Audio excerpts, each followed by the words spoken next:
Amis internautes, n'oubliez pas de liker, de vous abonner et de cliquer sur la note de notification pour ne rien rater. Après un lancement retentissant vendredi par un gigantesque concert spirituel, l'édition 2025 de la Grande Fête des Moissons à la paroisse de l'Église du Christianisme Céleste, El Santoral d'Akogbato, était à sa deuxième journée ce samedi 13 septembre. Une journée marquée par une évangélisation consacrée aux œuvres du révérend pasteur fondateur Samuel Bilewu Joseph Oshofa et rythmée par des moments de prière intenses et de louange. Ce soir, on a parlé de l'évangélisation.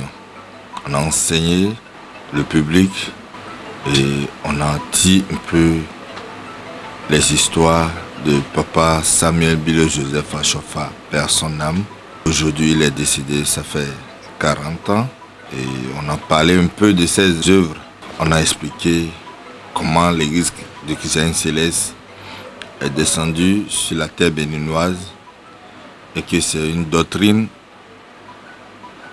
béninoise.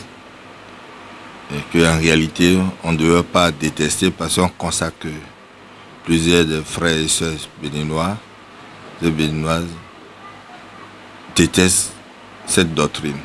Alors cette doctrine, c'est pour nous. Tout comme la veille, les fidèles, venus en grand nombre, se sont consacrés à la cause de l'Éternel avec enthousiasme et dans la joie. Conduisant cette évangélisation, le chargé paroissial, le vénérable Lucien Douglas Paco, a insisté sur l'importance des enseignements du révérend Oshofa et leur portée dans la vie spirituelle des fidèles, mais aussi pour la nation béninoise tout entière. L'Église céleste, ce n'est pas autre chose comme les gens le disent. Ce ne sont pas les cultes occultes, ce ne sont pas les mamelles, non. J'ai enseigné un peu au public de savoir que en réalité, c'est le Bénin qui doit prendre cette doctrine à la main et choisir comme il le faut. Oshofa, c'est un Béninois. Il nous a laissé de bons enseignements dans l'église. Parce que quand tu vois là où il y a une paroisse, sache que c'est une école. Riche en couleurs et en ferveur, cette deuxième journée reste un moment fort de la commémoration de la Grande Fête des Moissons cette année.